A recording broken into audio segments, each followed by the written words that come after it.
Hola a todos, sean bienvenidos a este nuevo episodio de nuestro podcast académico. Esperamos que se encuentren muy bien. Hoy vamos a hablar sobre un tema que cada vez tiene más importancia dentro del ámbito de la salud pública y la atención integral en Colombia, y son las leyes de la salud mental relacionadas con la atención del consumo de sustancias psicoactivas.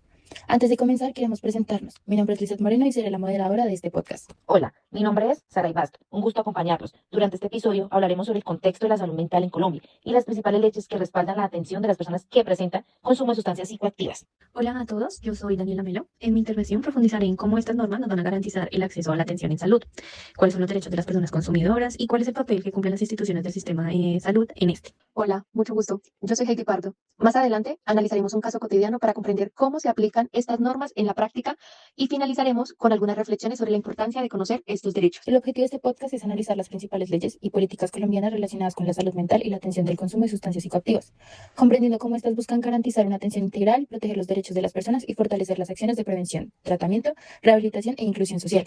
Así que les invitamos a quedarse con nosotros durante los próximos minutos. Para empezar, quisiera hacer una pregunta muy sencilla.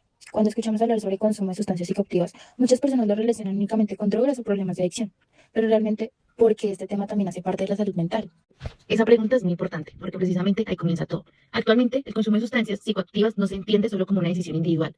Desde la salud pública se reconoce que es un fenómeno complejo, influenciado por factores familiares, sociales, económicos, culturales y emocionales. Por eso, hoy el abordaje ya no consiste solamente en tratar el consumo, sino en comprender a la persona de manera integral. La Política Nacional de Salud Mental del 2024 al 2033 explica justamente que la salud mental debe abordarse durante todo el curso de vida y teniendo en cuenta los diferentes entornos donde viven las personas como la familia, la escuela, el trabajo y la comunidad. Además, reconoce que la salud mental es un derecho y que la atención debe ser continua, inclusiva, integral y holística. Bueno, eso cambia bastante la perspectiva, porque ya no hablamos solamente de una enfermedad, sino del bienestar de las personas. Exactamente. Y algo que me pareció muy interesante mientras revisábamos los documentos es que la política también señala que existen muchos factores que aumentan el riesgo, como las dificultades para afrontar situaciones difíciles, la falta de habilidades socioemocionales, las barreras para acceder a servicios de salud mental y el estigma que todavía existe alrededor de estos temas. Es decir, prevenir también significa fortalecer esos factores protectores. Ahora sí, entrando en la parte normativa, ¿cuáles consideran ustedes que son las leyes más importantes relacionadas con este tema? Yo diría que una de las bases es la Ley 1616 del 2013. ¿Por qué? Porque reconoce la salud mental como un derecho fundamental y establece que el Estado debe garantizar acciones de promoción, prevención, diagnóstico, tratamiento y rehabilitación. Posteriormente, esta legislación fue fortalecida con la Ley 2460 del 2025, que actualiza varios aspectos para responder a las necesidades actuales del país y fortalecer la atención integral en salud mental. Además, estas normas se complementan con la Política Nacional de Salud Mental 2024 al 2033, publicada por el Ministerio de Salud y Protección Social, que define las estrategias que deberían implementarse durante los próximos años. O sea que una ley establece derechos y obligaciones, mientras que la política orienta la forma en que esos derechos deben hacerse realidad. Exactamente. Y algo muy importante es que la política mantiene 5 grandes ejes de trabajo. El primero corresponde a la promoción de la salud mental. El segundo busca prevenir los problemas y trastornos mentales. El tercero se enfoca en brindar atención integral. El cuarto promueve la rehabilitación y la inclusión social. Y el quinto fortalece la articulación entre los diferentes sectores para que todas las acciones realmente funcionen. Creo que eso demuestra que la salud mental no depende únicamente de hospitales o psicólogos, sino también de la educación, la familia, la comunidad y las instituciones del Estado. Eso me hace pensar en algo. Muchas veces creemos que las personas con problemas relacionados con el consumo simplemente deben dejar de consumir, cuando en realidad existe toda una política pública detrás que busca acompañarlas. Sí, totalmente. Y justamente por eso existe también la Política Integral para la Prevención y Atención del Consumo de Sustancias Psicoactivas, que adoptada mediante la Resolución 089 del 2019. Esta política reconoce que el consumo de sustancias psicoactivas es un fenómeno complejo y plantea que la mejor respuesta no es únicamente sancionar o señalar a las personas, sino fortalece la prevención, ofrece tratamientos oportunos, favorece la rehabilitación e impulsa la inclusión social. Además, trabaja desde enfoques de salud pública, derechos y desarrollos humanos. Y creo que eso es algo que muchas personas desconocen. Todavía existen muchos prejuicios hacia quienes presentan consumo problemático, cuando precisamente estas normas buscan que sean atendidos con dignidad y respeto. Así es, incluso la política insiste en que la intervención debe involucrar no solo al sistema de salud, sino también a la familia, la comunidad, las instituciones educativas y otros sectores, porque entre más integral sea el apoyo, mejores resultados se van a obtener.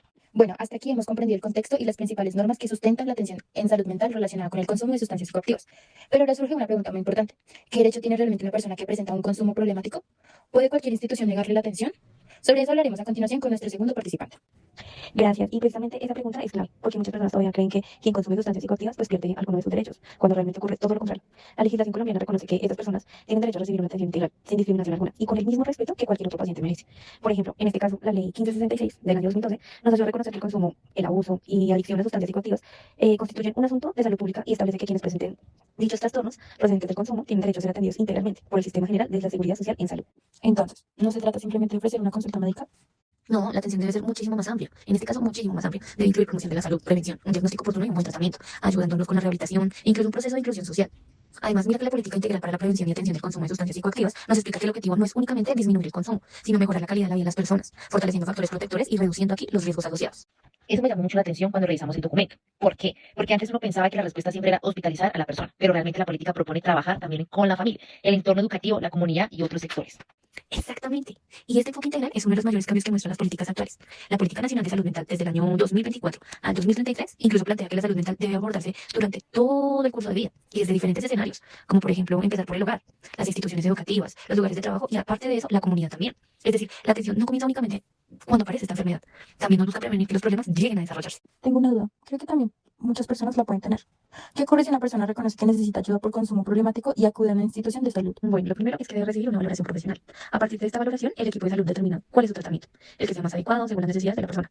Además que no todos los casos requieren hospitalización. En algunos casos puede ser suficiente un acompañamiento psicológico, un apoyo familiar o un seguimiento ambulatorio. En otros casos, si sería necesario un manejo interdisciplinario, pues un poco más complejo. Lo importante es que cada intervención respete la dignidad y aquí se respeten los derechos humanos y la autonomía del paciente. Y creo que eso también ayuda a romper otro mito. Muchas personas piensan que pedir ayuda significa que automáticamente serán internadas, cuando realmente cada caso se evalúa de manera individual.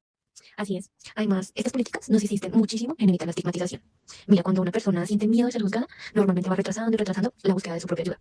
Y entre más tarde reciba la atención, mayor puede ser el impacto sobre su salud, sobre su familia y aparte en su entorno. Eso es muy importante. A veces el mayor obstáculo no solo es la falta de servicio, sino el temor a ser rechazado. Bueno, para aterrizar todo esto, propongo que analicemos un ejemplo sencillo. Imaginemos que un estudiante universitario de 20 años empezó consumiendo alcohol de manera ocasional. Con el tiempo comenzó a consumir otras sustancias para manejar el estrés académico y ahora siente que ya no puede controlar el consumo. Su familia quiere ayudarlo, pero él tiene miedo porque piensa que lo van a señalar o que incluso podría perder oportunidades por buscar atención. ¿Qué pasaría en una situación como esta? Creo que este ejemplo representa algo que puede ocurrir con muchas personas. Lo primero sería reconocer que el estudiante necesita apoyo y que buscar ayuda no debería verse como un motivo de vergüenza. Según las políticas que revisamos, el consumo problemático debe abordarse desde un enfoque de salud pública y derechos humanos.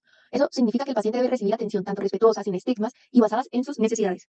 Además, la familia cumple un papel muy importante. Muchas veces el acompañamiento cercano facilita la adherencia al tratamiento y mejora el proceso de recuperación. No todo depende únicamente del personal de salud. Literalmente. Y tampoco podemos olvidar que la prevención sigue siendo fundamental. Las políticas hablan constantemente de fortalecer habilidades para afrontar situaciones difíciles, como desarrollar competencias socioemocionales o crear entornos un poco protectores. Si estas estrategias funcionan desde edades tempranas, probablemente muchas personas nunca lleguen a desarrollar un consumo tan problemático. Bueno, me parece interesante porque cambia completamente la mirada. Ya no estamos hablando solamente de tratar una adicción, sino también de prevenirla y acompañar a las personas antes de que la situación empeore. Totalmente. Y creo que ahí está uno de los mensajes más importantes de todas estas normas. Las personas que presentan consumo de sustancias no deben ser vistas únicamente por su problema. Siguen siendo sujetos de derecho con una historia, una familia y unas necesidades particulares. Por eso la atención debe ser humana, integral y libre de discriminación. Después de esta conversación queda claro que conocer estas leyes no solo es importante para quienes trabajan en el área de salud, también nos ayuda como ciudadanos a comprender que la salud mental y el consumo de sustancias requieren respuestas basadas en la evidencia, el respeto y la inclusión.